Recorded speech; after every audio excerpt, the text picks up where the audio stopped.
거룩하신 하나님 아버지, 은혜를 감사합니다. 이 아침에도 우리를 부르시고 기도의 자리로 인도하여 주셨사오니 주신 말씀 따라서 기도의 자리로 나가기 원합니다. 성령께서 우리를 인도하여 주옵소서. 예수님 이름으로 기도드립니다. 아멘. 찬송가 369장 하나님께 찬양드립니다. 죄짐 맡은 우리 구주 어찌 좋은 친구인지, 걱정 근심 무거운 짐 우리 주께 맡기세. 주께 고함 없는 고로 복을 받지 못하네. 사람들이 어찌하여 아뢰 주를 모를까. 시험 걱정 모든 괴로움 없는 사람 누군가. 부질없이 낙심 말고 기도드려 아뢰세. 이런 진실하신 친구 찾아볼 수 있을까. 우리 약함하시오니 어찌 아니하릴까. 근심 걱정 무거운 짐 아니 진자 누군가. 피난처는 우리 예수 주께 기도드리세. 세상 친구 멸시하고 너를 조롱하여도 예수 품에 안기어서 참된 위로 받겠네. 아멘.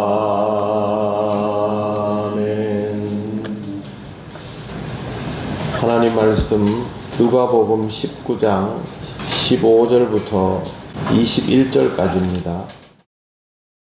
한 절씩 교독하겠습니다. 귀인이 왕위를 받아가지고 돌아와서 은화를 준 종들이 각각 어떻게 장사하였는지를 알고자 하여 그들을 부르니,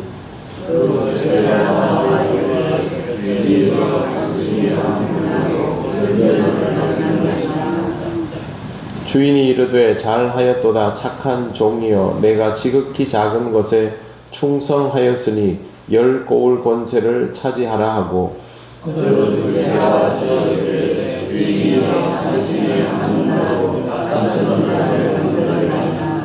주인이 그에게도 이르되 너도 5고울을 차지하라 하고,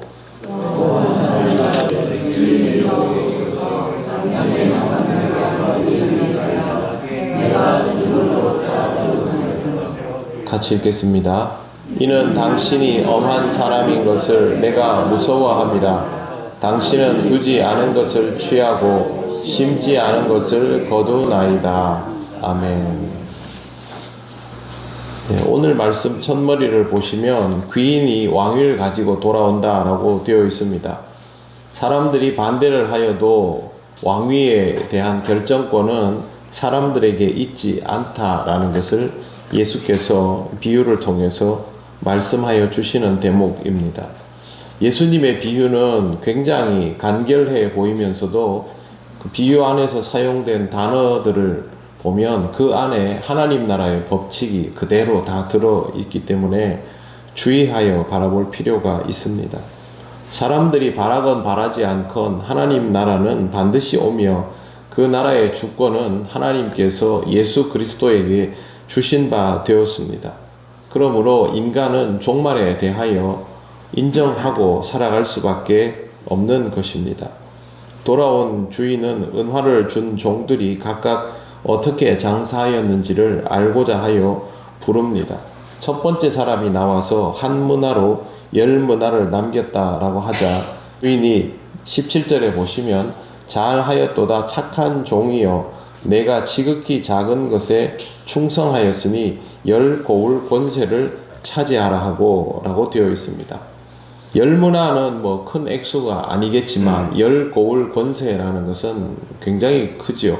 귀인은 장사하던 사람이었던 것으로 우리가 여기서 일반적으로 추정해 볼 수 있습니다. 그런데 장사하던 사람이 다녀와서 통치자가 되면서 그 통치자의 권한에 걸맞는 종도 같이 고울 권세를 가진 통치자가 되는 것이죠. 10고울을 다스릴 수 있는 사람으로 신분이 상승하게 됩니다. 작은 것에 충성한 자는 큰 것에 대하여 책임을 얻을 수 있는 권리를 가지게 된다라는 뜻입니다. 대통령 선거 같은 데 보면 선거가 끝나고 당선되고 나면 대통령이 주변에서 임명하는 인물들의 면면을 보면 오랫동안 정치를 한 사람이 대통령 됐을 때 보면 아주 낮은 자리에 있을 때부터 그 수행하면서 따르던 사람들이 그렇게 그 자리에 앉는 것과 비슷한 이치라고 할 수 있습니다. 주님을 따르는 자가 주님으로부터 작은 것을 맡아서 충성을 하고 나면 주께서 그것을 칭찬하실 뿐만 아니라 더 큰 일들을 맡을 수 있도록 신뢰하여 주시고 일을 맡기신다라는 의미가 됩니다. 그 다음에 한 문화를 가지고 5문화로 키운 사람이 또 나옵니다. 그러면 그 사람에게는 5고울 권세가 주어지는데 문제는 20절입니다. 또 한 사람이 와서 이르되 주인이여 보소서 당신의 한 문화가 여기 있나이다. 내가 수건으로 쌓아두었나이다. 이렇게 되어 있습니다. 수건으로 쌓아두었다라는 말은 손상되지 않게 잘 보존해 두었다라는 뜻입니다. 그런데 21절에 이렇게 되어 있습니다. 이는 당신이 엄한 사람인 것을 내가 무서워함이라. 당신은 두지 않은 것을 취하고 심지 않은 것을 거두나이다. 주인을 무서워했기 때문에 이렇게 해두었다.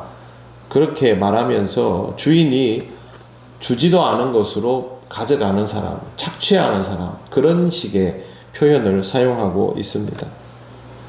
이 사람은 왜 이런 말을 하게 되었을까요? 첫째는 주인에 대하여 오해했기 때문이죠.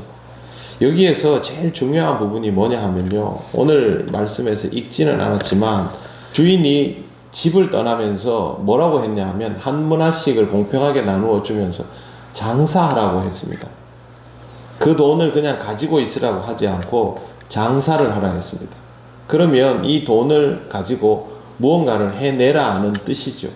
그럼에도 불구하고 이 사람은 아무것도 하지 않은 사람입니다. 자기는 아무것도 하지 않으면서 그 아무것도 하지 않은 이유가 자신에게 있지 않고 주인에게 이유가 있다라고 말하는 것입니다. 예수님께서 실질적으로 물질에 대한 소유를 전혀 하지 않은 분이면서도 돈에 관계되는 이런 그 경제 개념에 관계되는 비유를 상당히 많이 사용하십니다. 여기에도 마찬가지이죠. 장사라고 하신 이유가 무엇일까요? 주님께서 종에게 무언가를 맡기실 때는 그것을 활용하라 하신다는 뜻입니다. 문화 비유도 마찬가지고 달란트 비유도 마찬가지입니다. 달란트 비유도 그걸 주면 그것을 가지고 활용하라는 뜻이죠. 땅에 끌어묻어라가 아닙니다.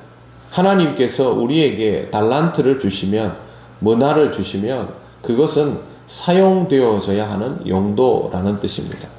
하나님 나라 비유 속에 이런 부분들이 있습니다. 우리는 우리에게 맡겨진 달란트가 우리의 것인 것처럼 생각합니다. 문화가 내게 맡겨져서 내 것이 되고 그러지 않죠. 보십시오. 주인이 한 문화를 줬는데요. 만약에 장사하는 목적이 아니고 나머지가 자신의 것이면 한 문화만 주인에게 돌려주고 9문화는 자기가 가지면 되지 않습니까? 그러나 이 본문에는 그런 식의 내용은 없습니다. 한 문화를 가지고 이윤을 남기면 주인에게 다 주지요. 그리고 주인은 10고울 권세, 5고울 권세를 줍니다. 즉 이 물질은 주인에게로 돌아가줘야 하는 것입니다. 권세는 다른 이야기이고요. 여기서 하인이 해야 될 일은 장사해서 이윤을 남기는 겁니다. 우리 그리스도인들이 주님으로부터, 하나님으로부터 달란트를 받으면, 무언가를 활용할 수 있는 은사를 받으면 그것은 우리 것이 아니라 그것을 통하여 주인이 기뻐할 만한 결과물을 내야 하는 겁니다. 신앙생활은 가만히 있는 것이 아닙니다. 내 신앙을 지키는 것이 목적이 아닌 것이죠. 그렇기 때문에 이 부분에 대하여 그리스도인은 절대 오해하지 말아야 합니다. 여러분의 삶 속에서 하나님께서 여러분에게 허락하여 주신 달란트와 문화가 있을 겁니다. 하나님은 우리에게 무언가 한 가지씩은 주셨거든요. 공평하게. 그러면 이걸로 내가 주님이 기뻐하실 무언가를 할 수 있을까를 생각하는 것이 종의 태도입니다. 아직도 이런 관념이 자리 잡아 있지 않은 사람은 종이라고 부르기 어렵습니다. 종은 주인이 원하는 바를 일해내는 그런 사람이라는 것을 잘 기억을 하시기 바랍니다. 이 비유에서 다른 많은 이야기들도 있지만 예수께서 이 비유를 시작하실 때에 가장 큰 전제는 집을 떠나실 때 장사하라고 한 문화씩을 주었다는 사실. 종은 장사를 했어야 했다는 것. 어떤 이유에서건 이 종은 장사를 했어야 합니다. 그걸 하지 않음을 통해서 이런 결과에 이르게 되었다는 것을 잘 보시고, 여러분의 삶 속에서도 주님이 주신 문화를 어떻게 사용할 것인가를 잘 생각을 하시기를 바랍니다. 기도드리겠습니다. 하나님 감사합니다. 우리가 받은 은혜 속에 우리에게 주신 은사도 함께 있고, 그 은사를 통하여 하나님께서 가지신 기대가 있음을 오늘 말씀을 통하여 다시 한번 묵상합니다. 하나님 우리에게 주신 것들이 무엇인지를 깨달아 알게 하시고, 그것을 통하여 주님이 우리에게 맡겨주신 것들을 믿음으로 잘 감당해 나가게 하옵소서. 먼저 우리의 은사들을 보며 하나님을 기쁘시게 할 일들이 무엇인지를 생각하게 하시고, 그 일들을 통하여 주님을 기쁘게 만날 수 있는 준비가 되어가는 우리들 되게 하옵소서. 오늘도 주님의 은혜로 살아갑니다.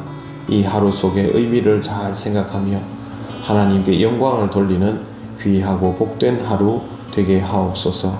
감사드리며 예수님 이름으로 기도드립니다. 아멘.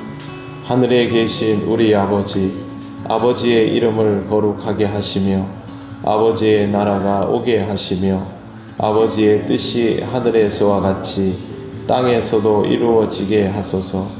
오늘 우리에게 일용할 양식을 주시고 우리가 우리에게 잘못한 사람을 용서하여 준 것 같이 우리 죄를 용서하여 주시고 우리를 시험에 빠지지 않게 하시고 악에서 구하소서.